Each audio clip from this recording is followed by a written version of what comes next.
and a lot of people are pissed. So stop booing at Gunther. He's the new legend killer. What's up, Unstoppable Squad? Today we have another wrestling podcast for you guys, and we have a lot of things we got to go over this week. And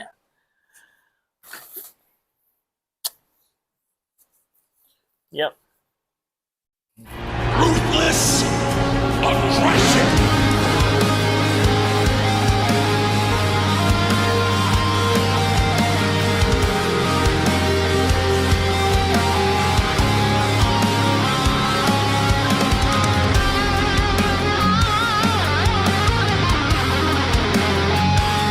It was John Cena's last match at Saturday night's main event. So how this podcast is going to work is that we are going to start off with some updates and stuff, but then our second part is basically just going to be all things related to Saturday night main event. And we're going to give you our thoughts and opinions / rants about everything that happened at that event.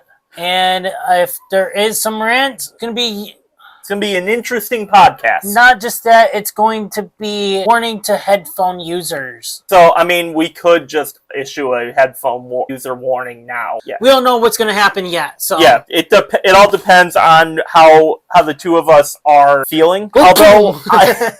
Although I must say, Unstoppable, after doing a full shift earlier, I got most of my frustrations down a peg. Yeah, I feel a lot better right now, so I may go off the rails, I may not, but I'm Unstoppable Denominator. I'm Pistol Pete. And here's our wrestling podcast of the week. Alrighty. Alright, so we got some breaking news. Oh yeah, before we mention this, apparently there's some news about TNA and NXT partnership. It's not ending. So what I gathered since last week we had a topic of ours that said that the NXT TNA partnership is going to be ending. Apparently that was all just rumors and speculation, and they actually have signed a multi-year deal last year, so by definition, they're good through this year at least. Through next year, at least. So we got until January 2026, at which point they'll renegotiate. I'm assuming they will. If everything goes well, they should just, why not keep it going? I am happy about this, and I do apologize for my error on last week's podcast. Last year,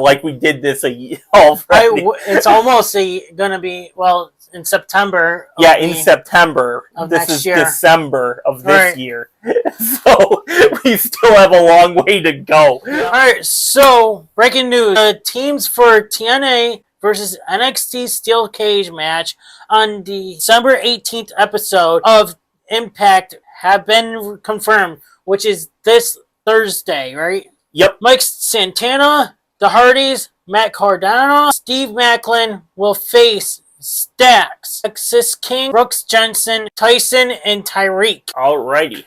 I mean, I love a good old-fashioned steel cage match. Yep, same. So this should have been for War Games. Oh yeah. Yeah, this has War Games all over it. They could have done...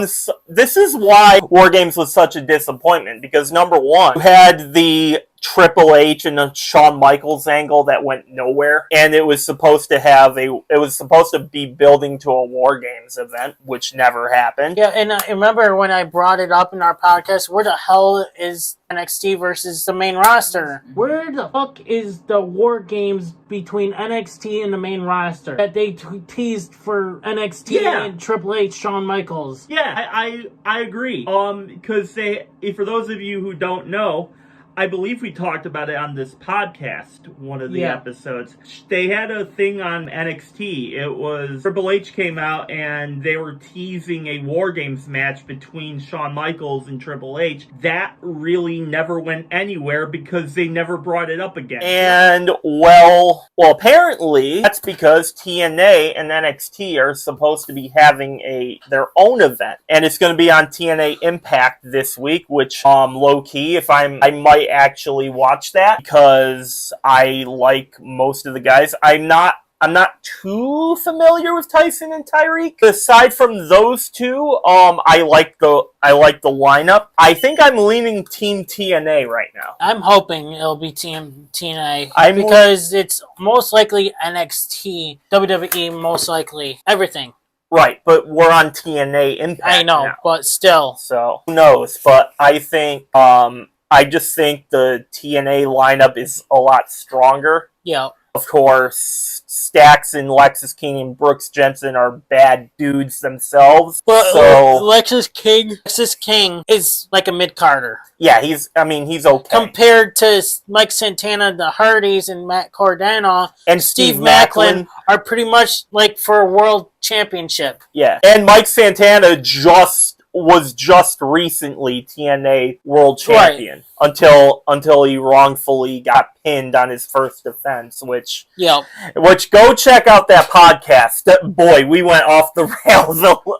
I went off the rails on that topic a little bit. Yeah, and I wish I remember what podcast I would leave them up here, but yeah, it was a thing where that's a whole different topic that we covered then. But yeah, I like this group of people. I think they'll go all at it. Yeah. Next topic is Samoa Joe did a nod to John Cena where he did a salute in the STF. Samoa Joe bid farewell to John Cena with a salute and locking in the STF. In 2000, fun fact, John Cena and Samoa Joe both started their careers in Ultimate Pro Wrestling. So these California. I was not aware of that. Either have I. But that's a good piece of trivia right there. Yep. Obviously, both of these are legends in their own right. John Cena is the greatest of all time in WWE. And I think you could say that Samoa Joe is up there in TNA and AEW because he's been part of a lot of different storylines. Yep.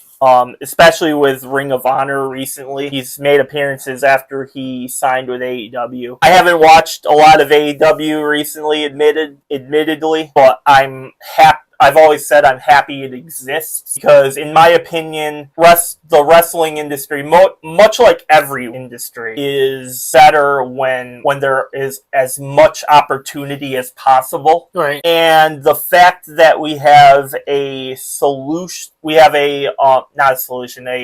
alternative to WWE is good for business, actually. And yeah, I think it's class act from Samoa Joe. Oh, did we ever get a John Cena versus Samoa Joe in WWE? I don't think we have. No. That would have been great. If we did, I do apologize, but I can't remember one. I don't either. And if so, it might have been on a house show. So yeah, it might have been. I mean, I don't know why WWE cut the house shows. I think I know why. It's because to give superstars breaks and because they're injuries too. That is true. Remember, Seth Rollins got hurt on a house show before. Yeah, he tore his ACL on the house show. And AJ Styles actually famously won the WWE Championship at a house show in Europe. And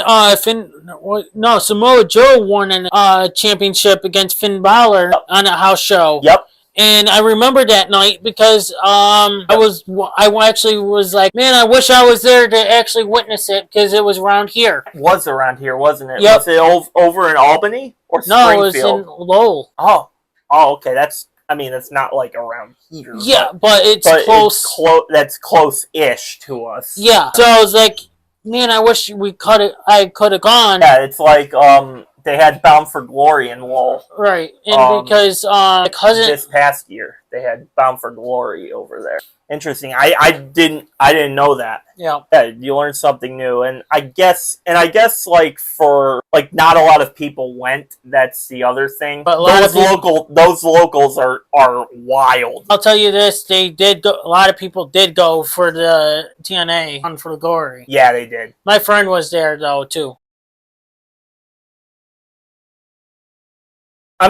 Yeah, they did but Bound for Glory is a major pay-per-view. Right. Like, a house show is just like not even an episode of Impact or SmackDown or NXT or Raw. Yeah. So it's like, you could go, it would be cool, but you also, if you don't go because you don't have the money or whatever, then you're not really missing anything. And I could imagine how much ticket prices would be for a house show too. Oh, in this economy? Oh, they wouldn't, like, I doubt you're going to see. I doubt you would see very many people at any wrestling show aside from a main one. Right. Yeah, especially with this economy. Money is tight nowadays. So yeah, this is a class act from Samoa Joe. Our next topic is we have Brock Lesnar maybe retiring in 2026. And that's something I found on my social media. So Brock Lesnar is set to end his WWE career at SummerSlam 2026 in Minneapolis. As reports, WWE has planned Brock Lesnar's retirement run starting in February next year. Brock Lesnar has picked SummerSlam 2026 to make his last ever pro wrestling appearance. So, it's not touchscreen. I wish it was. I know. So, SummerSlam 2026 will be a 2-day event scheduled across August 1st and 2nd at US Bank Stadium. It will be the first ever WWE Stadium event held in Minneapolis, Brock Lesnar's hometown. Brock considers himself a half-retired wrestler and has expressed his will to retire multiple times. The golden era of WWE will truly come to an end next year in August. As we will be talking about this segment pretty soon. He's the Legend Killer now. We can just call him the new Legend Killer. He is. We'll talk about this towards the end. We will talk about it towards the end, but as it relates to Brock Lesnar, and it's a good thing you brought him up, Brock Lesnar's final opponent is also rumored to be Gunther. Alright, we're stating this fact here. Rumor, by the way. If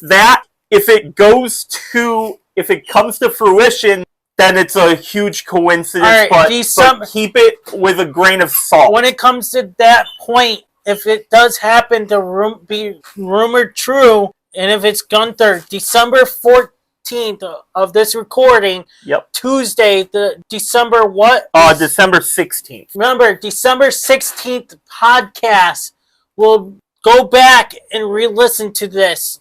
Yep. And be like, oh yeah, Pistol Pete and Unstoppable just announced that it was rumored, and here we go. Yep, it is rumored to be Gunther. And I have a couple of things I'd like to say, okay, as it relates to this, because it's on topic. Maybe I should save it. Actually, I'm going to save this till we talk about John Cena. Okay. So, if this is Brock's choice, he wants to retire at his hometown, good for Brock. I should probably talk about it here. I just think it's fascinating that Brock Lesnar gets to retire in his hometown after he was rumored to be blacklisted from the company less than a year ago. I mean, that turned out to be BS. Brock is, like he said, he considers him half retired. When you have John Cena, and I get Boston didn't have a spot for him on this date, but it feels wrong that John Cena couldn't retire in his hometown, but Brock Lesnar could. Like I said in our group chat, and we said it before, that Boston couldn't do it because not enough tourism, and it's close to Christmas. but we did talk about it because of freaking not. So what? Christmas? So what? A lot of people are gonna go to the freaking. I guarantee a lot of people in Boston would have gone to it. Yeah. And a lot of people. Let's see. Santi Zap was there. He's not from Washington. Santi Zap went to the wrestling. Green shirt guy was there as well. Yes, he was. You got other out-of-state people going there. Out-of-the-country people going there. You're going to have enough tourism. Why didn't Boston just accept it? I mean, even if they just put it in Fenway Park, like, but still, it would have made a lot of sense to do it. Oh, it's too close to Christmas. No. It's too close to Christmas. They did in Washington. Yeah, like, get over it, Boston. Oh, I'm butthurt. And he said I was going to rage. Holy shit! Jesus Christ! And we're proud of being Boston. I don't want to be proud of being Boston. I mean, I'm a proud Boston supporter, but you know what? And look at one of our Boston teams is losing right now. One of my Boston teams, he doesn't. It's the only one he likes.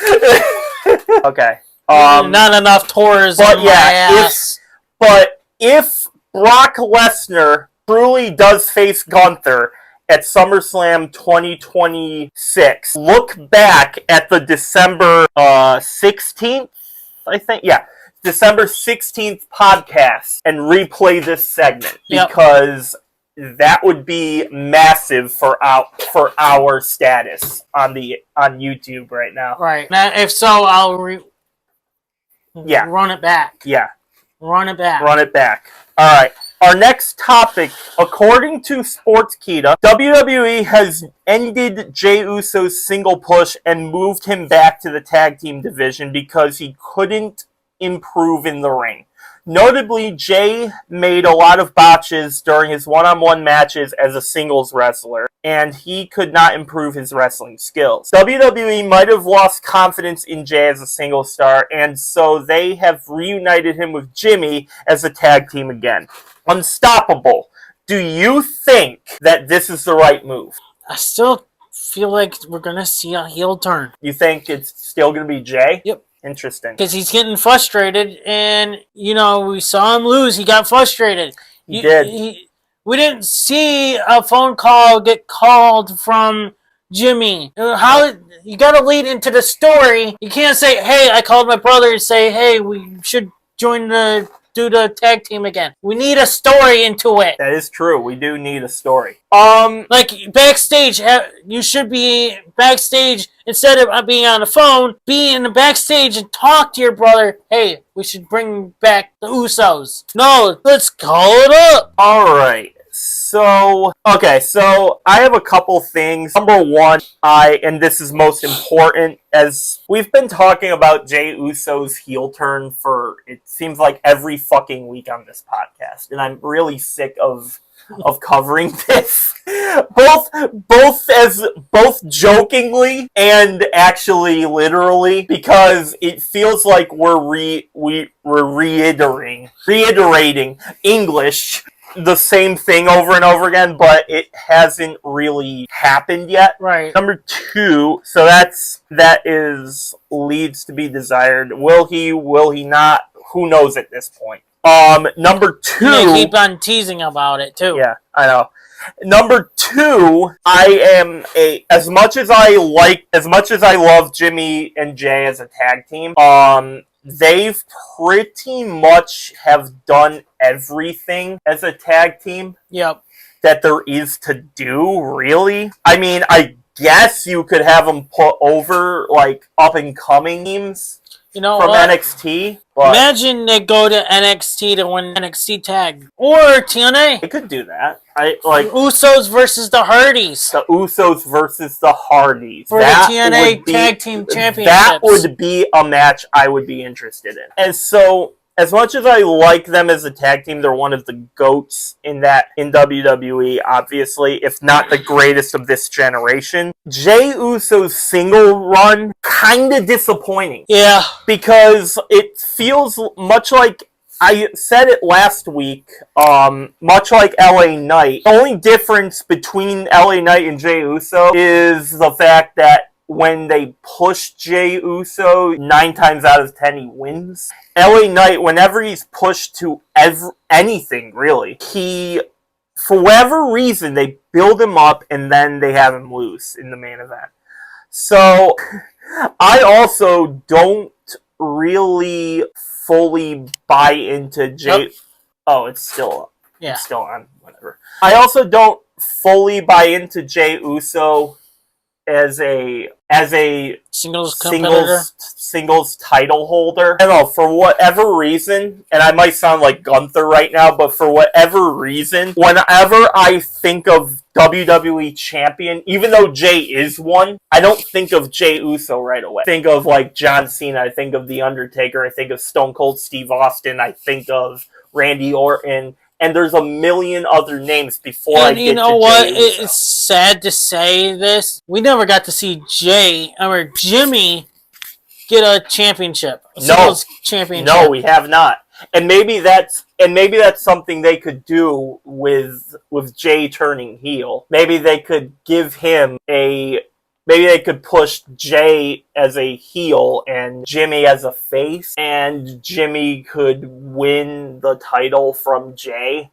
But that's assuming Jey beats Cody or CM Punk, and I don't think that's going to happen. Right now. And the thing is, why didn't we get, when he was on SmackDown, why didn't we get a Intercontinental Championship from Jimmy? Who knows? Like, again, it's really disappointing, and that's going to be the theme later on. Like, it's been a really disappointing year for certain superstars, and I think Jey Uso is one of them. I'll credit where it's due. Jey Uso is a great wrestler. Yeah. He is. He's a great wrestler. I'm not sure if I fully buy into the botches part of this report. But I think if there were botches, it would be caused by his opponents not doing the proper things at certain points, which mess up the entire match. Even if Jey ended up having the botch, I think it would be initiated by his opponent. I'm not going to complain about Jey Uso and Jimmy Uso as a tag team again, because I thoroughly like watching the Usos compete. So this is a bit all over the place right now, but honestly, I could see it. But at the same time, it is what it is. Yeah. Yeah, that's pretty much it for this. What do you guys think? Are you excited for the Usos back? Did you wish Jey Uso's singles run lasted a bit longer? Maybe you guys don't think Jey is that good, or like maybe you were disappointed like myself by his singles rush. Anything, just let us know in the comments down below. Is positioning Braun Breaker as the future face of the company and a successor to Roman Reigns. It was noted that WWE is all in on Braun Breaker as the next major face of the company. He's expected to be positioned at the top for years to come. Additionally, it was noted that Breaker is expected to have a career similar to Roman Reigns and ultimately is viewed as a successor. Down the line in WWE, it was previously reported that the company has discussed Breaker win the 2026 Royal Rumble and having him compete for a World Championship at WrestleMania 42 in Las Vegas. Source Body Slam. I say they should just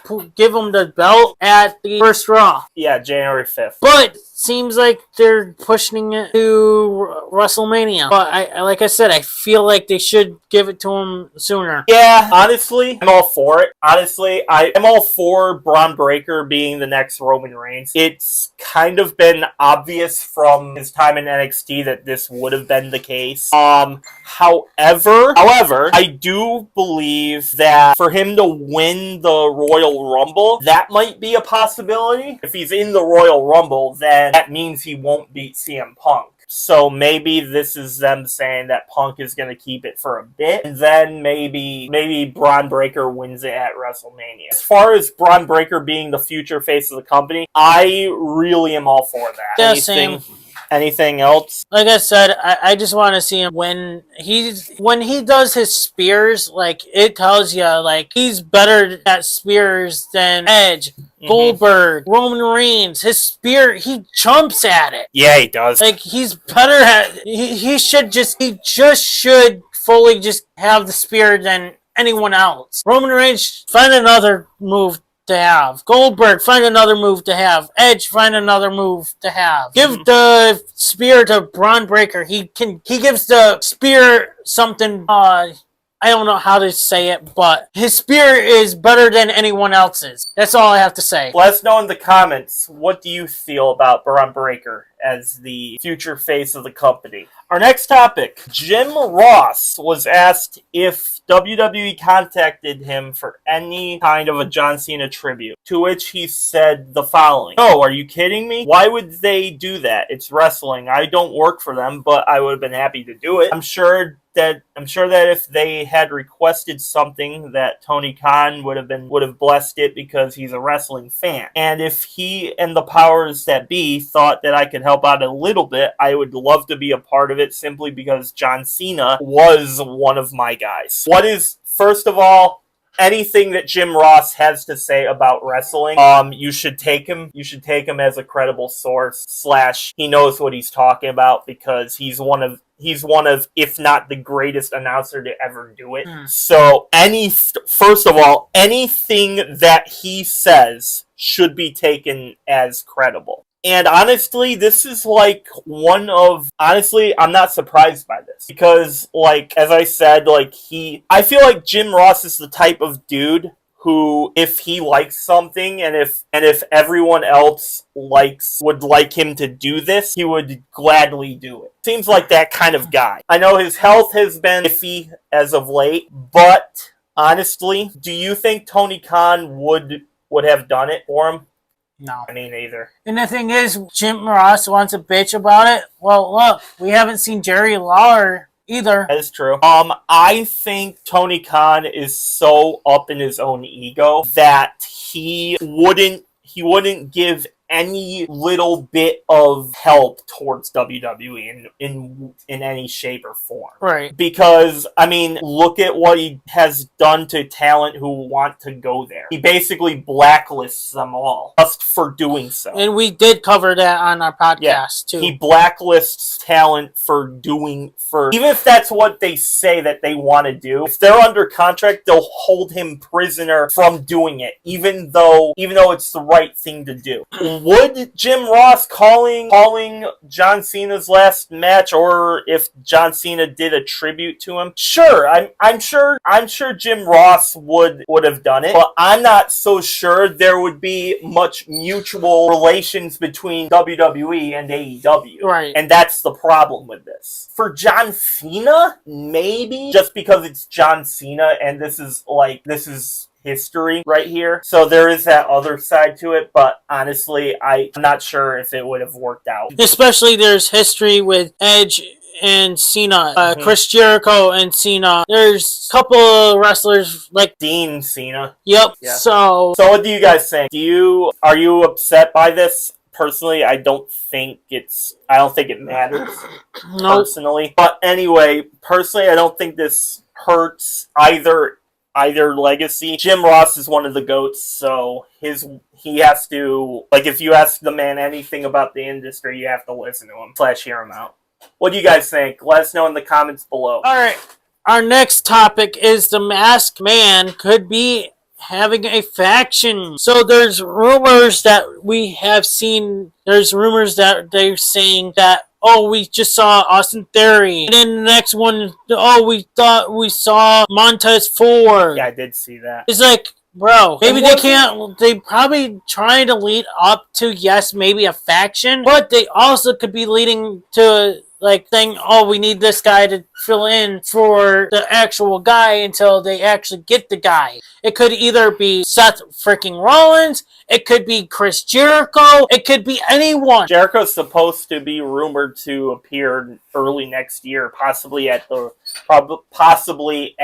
January 5th Raw. So it could be possibly it could be Chris Jericho. Would he want to? But would Chris Jericho want to do that as his final tribute? Like, if the reports / rumors are true about Chris Jericho possibly retiring in the near future, if that's true, would he really want to spend it as a part of the vision, or would he want to go out as a... Like I said, it could be a new faction. It might not be part of the vision. Oh yeah, that's true. It could. So that's what I'm trying to bring up, because Steve Wrestling did bring up saying this could be a faction. So I'm leading into it could be possibly a faction. It could be parts of the vision. It could be anything at this point. Yeah, I think I would be for that. Like, I would be for if it's its own faction. If that's true, yeah. I'm just puzzled. Again, I'm just puzzled as to why they would keep it hidden this long. I think they're leading it to January 5th. And literally, this guy that I watch on YouTube that does the video games and everything, I watch his videos a lot. He does good and put them as a faction. So we could see it possibly the faction. It was Seth freaking Rollins, Austin Theory, and I forgot who else it was. Another guy. I can't remember, but that would be interesting, though. If it's a faction, that could be. I definitely think Austin Theory is going to be part of it, though. I think so, too. I think Austin Theory is going to be part of it. I don't know if that's going to be the actual masked man or whatever, but if I'm leaning towards it is Austin Theory. I haven't really leaned too far away from that. If it is a faction, then it could be basically anyone. Anyone is on the cards for that. They might not even, and because they are hiding the face, it could be Chris Jericho. It could be someone that hasn't debuted yet. We're gonna have to wait and see. Who knows? It could be Jon Moxley. As Vulture is hoping it's Jon Moxley. Hey, yeah, he is. So, but let us know who you think it is, or do you think it's gonna be a faction? Let us know. Undertaker and Michelle McCool have been replaced on WWE LFG as coaches by Kevin Owens and Natalya. This is interesting because I don't really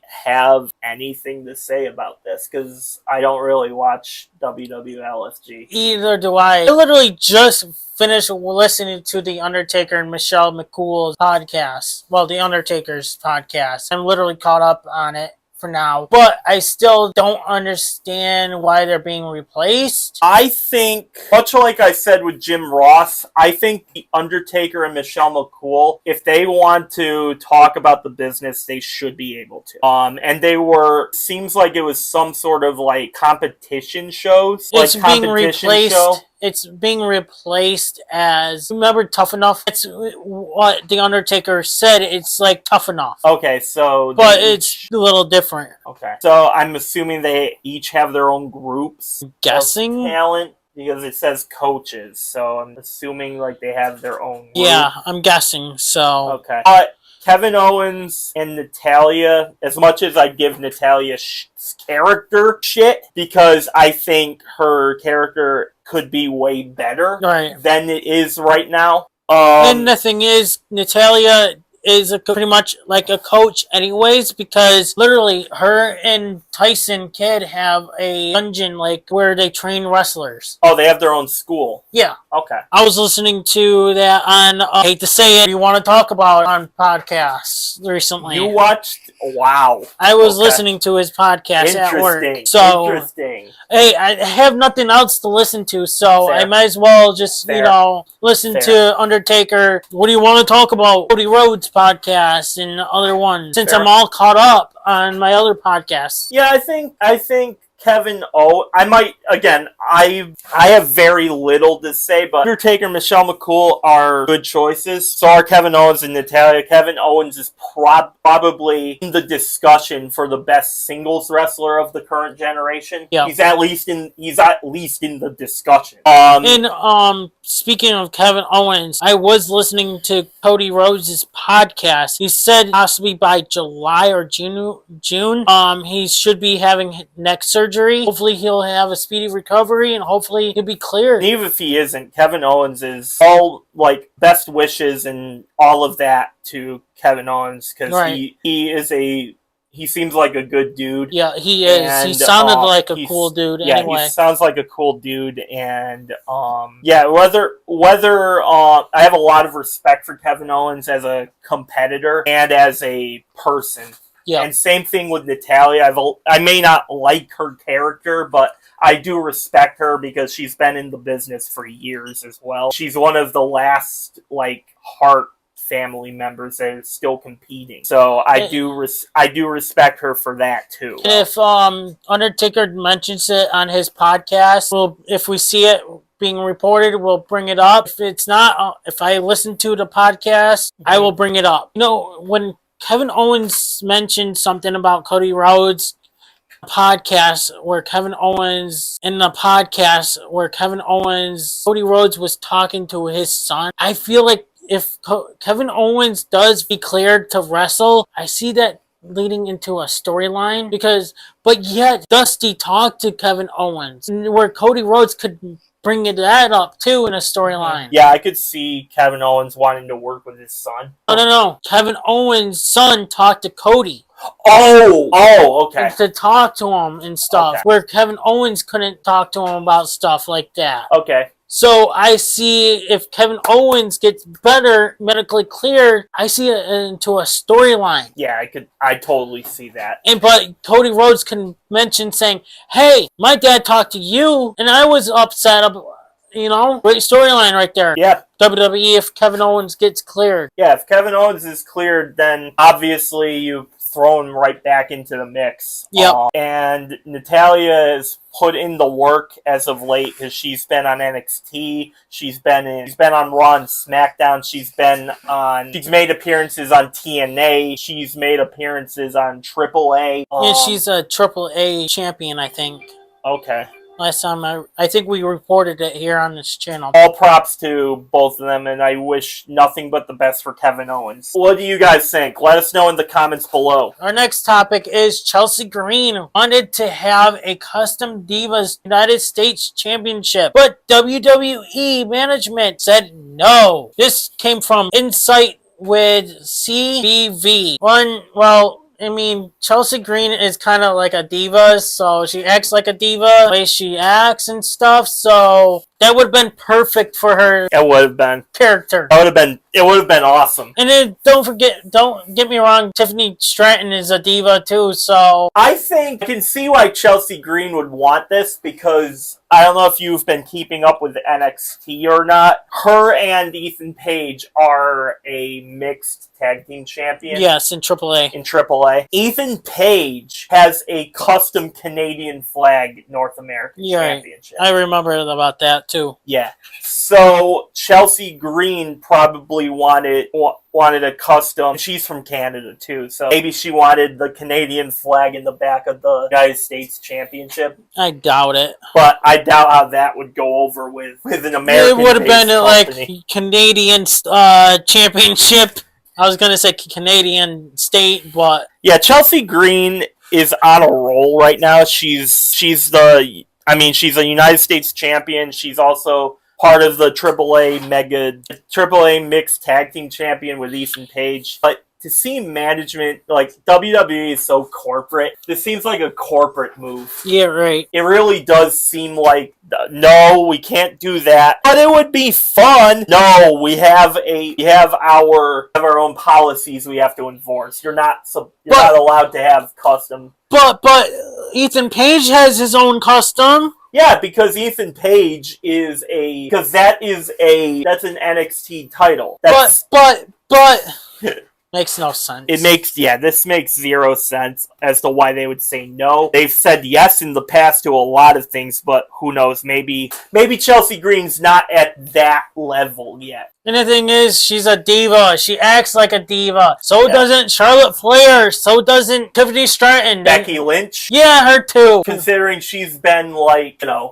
she's been driving Adam Pearce wild like Chelsea Green used to do with Adam Pearce. I don't really have much to say about this, so let us know in the comments. Would have you liked to have seen a custom belt for Chelsea Green? Now we move on to our second part of the show. From this point on, we are talking about topics specifically related to Saturday Night Main Event, and we are also covering the results of said show. Yep, and be ready, headphone users, because we don't know what's going to happen. We don't know what's going to happen. We're going on a fly right here, so headphone users, turn your volume down a little bit. If it gets too loud at any. Yep. All right. If you hear us swearing and beating each other up, be ready. So, our first result is Oba Femi and Cody Rhodes. This match ended in a DQ when Drew McIntyre got involved. I like how you call him Crier. I mean, he is. Yeah, maybe he should have the Divas belt. He should.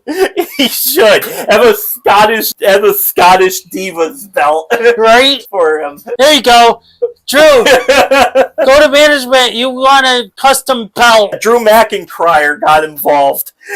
What was your reaction to this? Why, Drew? Why ruin a perfect match where I was hoping Oba Femi would beat Cody Rhodes? I low-key wanted Oba Femi to win as well. Yeah, and then when I saw that, I'm in my truck watching the fucking match. My coworker, he's also a wrestling fan, and he goes, "Don't spoil it for me. I'm gonna watch it when I get home."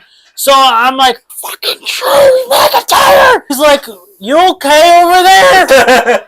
Want me to spoil it for you? He goes, "I don't care at this point. It looks like you're pissed off over there." I'm like, "Yeah, freaking Drew McIntyre ruined a perfect match." It was a good match, too! Bro, I was so mad. Like, when Drew got himself involved, like, I get it.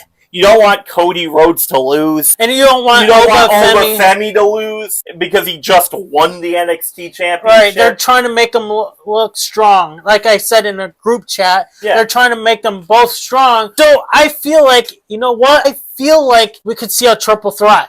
I totally can see that. I want to see a triple threat between Oba, Drew, and Cody for the title. And have Oba win. Yes.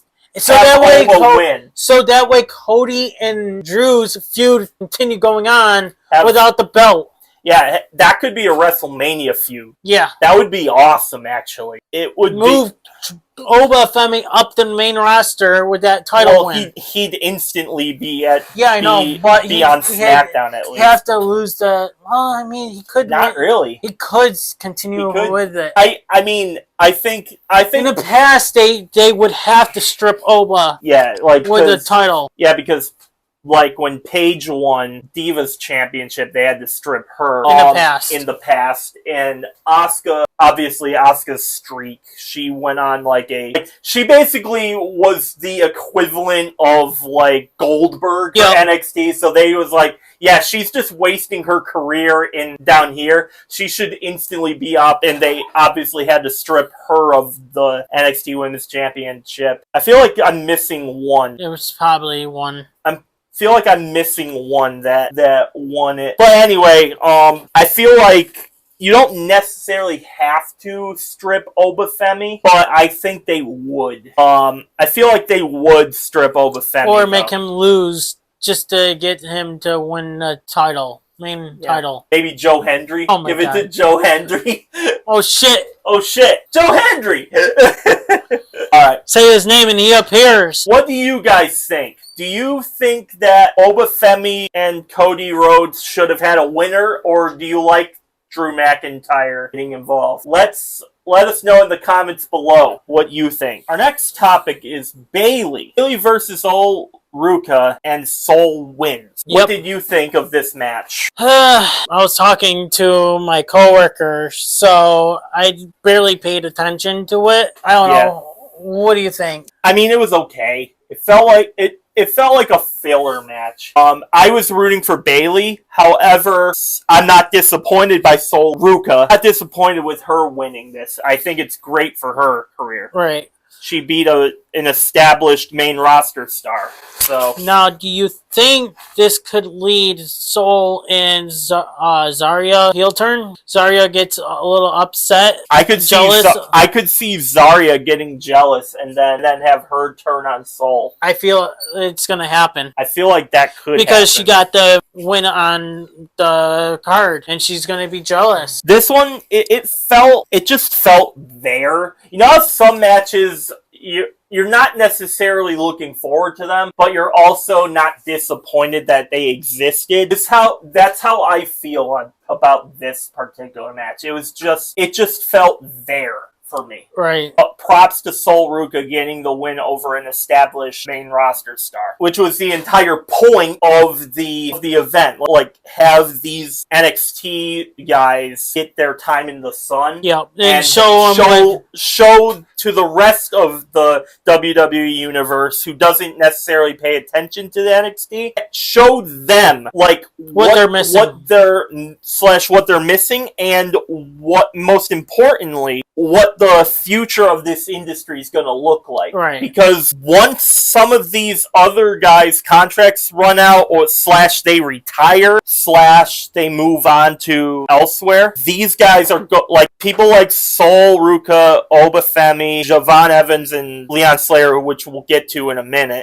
These guys are going to be the future of the main roster one day. So that's kind of the whole point of NXT and this whole thing which was at John Cena's request, wanting that NXT get their time to show everyone what they can do. And I'm happy for Sol getting her win. It was really awesome to see. All right, next we have AJ Styles and Dragon Lee versus Javon Evans and Leon Slater. Yes, and what a match, I say. It was a great match. High-flying match and everything. That was one of, I'm not joking, that was one of the best tag teams all year. Right. Tag team matches all year. It happened last night, which a lot of people are talking about right now. I feel like we're just glossing over what kind of match happened here. This was amazing from Javon Evans and Leon Slater last night. All right. And even AJ Styles and Dragon Lee. Well, they call themselves AJ Lee. I don't think so. I think that's just a fan thing where it's funny that one guy's name is AJ, the other guy's name is Yeah, Lee. but I think commentator brought him up saying AJ Lee. Oh, okay. Maybe that is the tag. That's already used. AJ Lee is already used. It could be Phenomenal Dragon. That's better. That would be, that's phenomenal. But what else do I have to say? That's phenomenal. Better. That's better. It's better than the main event. I'll tell you that, bro. That match was incredible. There were a lot of moments in this where I was like, Javon Evans and Leon Slater are going to take over the industry a few years from now. I think give them the NXT titles, give them the TNA titles, give them everything right now. Push these guys as a force because they can do business here. And no offense to AJ Styles and Dragon Lee, AJ's one of the greatest of all time, and Dragon Lee has been nothing but good since he debuted a few years ago. I'm gonna beat up Dragon Lee. I know, right? Have Styles turn heel, like, I'm gonna beat up Dragon Lee. That's new line right there. Beat up Dragon Lee. Have like his entourage. What did you guys think of this match? And Dragon Lee and AJ Styles did win. Got the win. What do you guys think of this match? Let us know in the comments down below. We want to Topic: Joe Hendry and R-Truth beats up The Miz. So this was a segment where R-Truth came out to the ring to interrupt The Miz by saying that The Miz took the place of Joe Hendry last time is now tournament. He handed The Miz the ball which had the paper and it said Joe Hendry on the paper. Miz said his name. And The Miz said his name and then Joe Hendry appeared and it was a big meme and hilarious segment. So I got two things. Number one, could Joe Hendry have advanced to Saturday night's main event to face John Cena had The Miz not replaced him in the tournament? Probably not. Yeah, or would have Gunther still won? Personally, I think Gunther would have won, but it would have been hilarious to see Joe Hendry face Gunther in the final. Yeah. I still would personally prefer The Miz over either because, man, it's weird that I keep saying that, but it's the truth. Because The Miz is John Cena's one of John Cena's biggest opponents. Yeah, and we never got to see it this year. Yeah, and The Miz said it himself in the post show that he wanted to. Of course, he wanted to be down there with John Cena. All of them wanted to do, but Gunther was just the guy that did it. Yep, and the thing is, like we reported in last week's episode that, WWE only gave him 36 dates, and John Cena wanted 220 dates, where we could have gotten John Cena versus The Miz. Or John Cena versus Joe Hendry. Or John Cena versus whoever else. There's an alternate timeline, Unstoppable. What if same things happen, John Cena wins the Intercontinental Championship from Dom Mysterio, and then Dom faces John Cena, loses to John Cena, and then John Cena faces Joe Hendry for the Intercontinental Championship, and Joe Hendry beats Cena. That would be the alternate timeline. Personally, I think I would have loved to see Joe Hendry versus John Cena.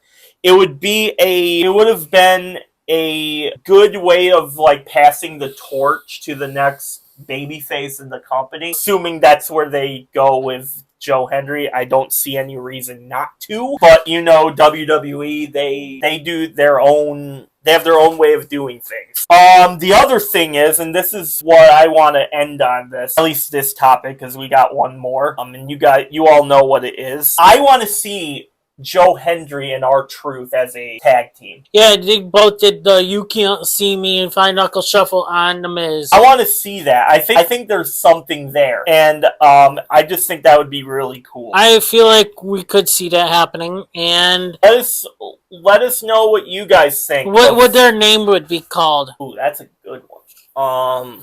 I believe in R-Truth. I believe in R-Truth.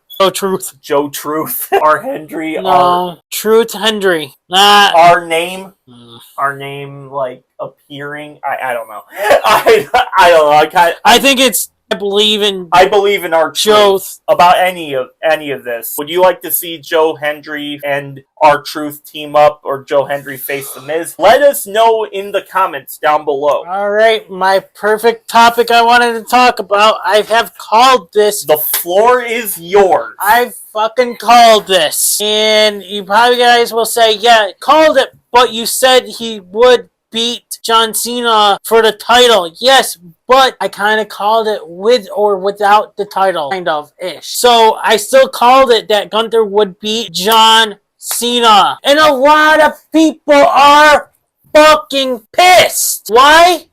Because they wanted to see the hero John Cena winning. Whoa! Boo! Your hero lost.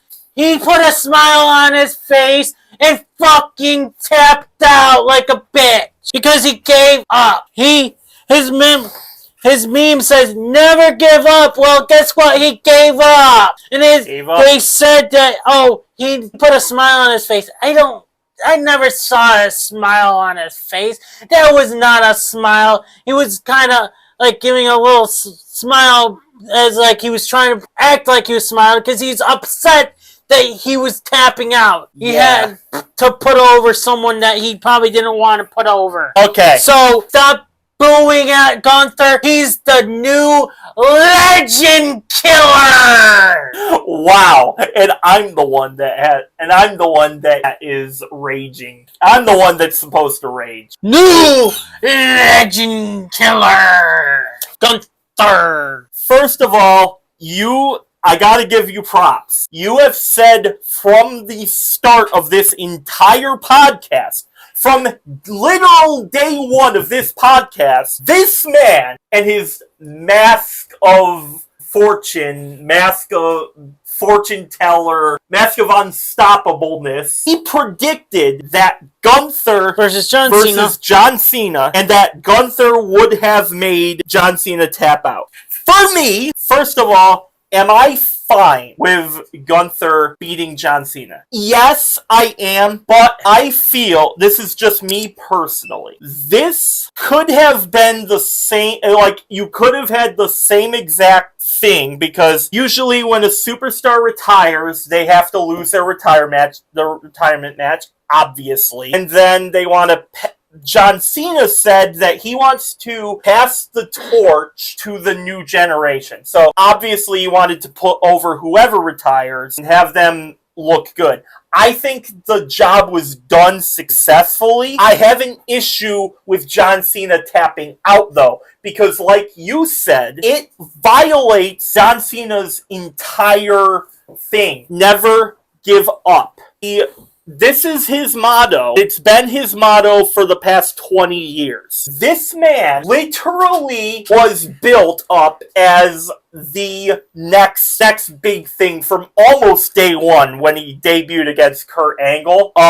He had a thing about him that WWE, Vince McMahon, Triple H, everyone who has been a part of John Cena's career, they built him up as the greatest of all time. You give him honestly, him tapping out while still having merch that said never give up, it feels like, I feel that goes against John Cena as a character. I feel like him tapping out, they should have done is John Cena should have let Gunther just pass him out. Should have just let him pass out. Okay, so speaking of let him pass out, John Cena's father had said it would have been better off if John Cena just passed out. Yeah, like, I feel like the reason people are pissed is because the hero lost. Their hero lost. Okay, like, I don't love it, but I don't hate it either. What I do despise from this match is the finish where he tapped out. Because I feel that John Cena, and I do believe this, I think he's the greatest wrestler that WWE has ever had. I think the term GOAT has been given around to a bunch of people, but for me personally, John Cena has earned it. He is the greatest of all time in WWE. I think, so I would have preferred, like, especially because you had Cena constantly break out of the submission. Like, he broke out a whole bunch of times, and to which Gunther responded with the same move, and he reapplied it. I feel like three things would have been better there. One, which is unrealistic, John Cena gets the win. That is unrealistic, even for me, on the side of John Cena. That is even I have to admit that's unrealistic. I would have liked to see John Cena win his final match, but I knew he probably wasn't going to win because that's how the business works. So that leads me to Gunther. Now, the other two scenarios are, one, you have Gunther pass him out, which I think, because John Cena submitted, that would have been the best way of doing so, because imagine if this was somebody's first time watching John Cena, they wouldn't remember him for all of his accomplishments until they re-looked that up. They would have to look all that up and do their own research. They would see a man who was built up as the greatest of all time, had a moment that said never give up, and then they get real excited to see Gunther get his ass kicked by their hero, right? He just gives up. You can't really have that. For me, like, it would have worked a lot better had John Cena allowed Gunther to submit him, like, pass him out. And then the other thing you could do is have Gunther beat John Cena, which, I mean, any Gunther victory would get Gunther over as heel with Brock Lesnar defeating Undertaker's streak kind of heat. Brock got a ton of heat from that. Myself included, because Undertaker is my favorite of all time. To me, he's the greatest. He's my favorite wrestler of all time, but the GOAT is John Cena. Another thing here, Gunther had to get over. You couldn't just have Gunther lose to a retiree because you wouldn't take him seriously. Which leads me to this. Gunther tapped out himself this year. Yeah, to Jey. But he revived himself by tapping Jey out. He himself tapped out. Yeah, where the fan says, you tapped out.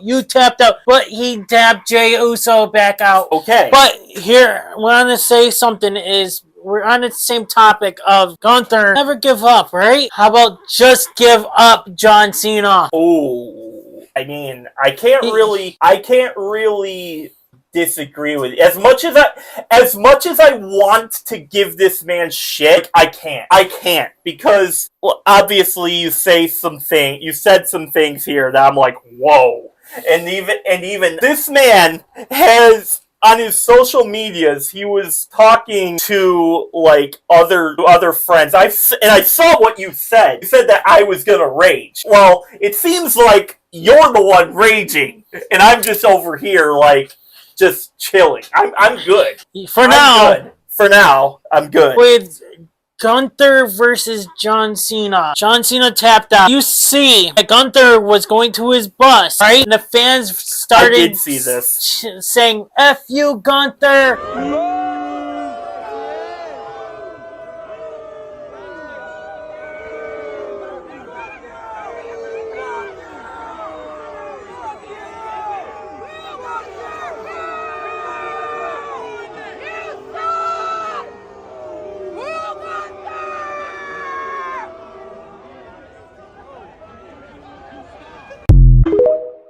And you know what? No, F you fans. Dude, leave Gunther alone.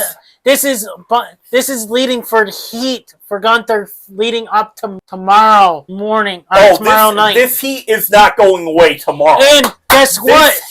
This heat is staying with Gunther for years. Guys, speaking of this, recorded right now, Adam Pearce did mention that Gunther will be on Monday Night Raw. Monday Night Raw comes to you live tomorrow night from Hershey, Pennsylvania.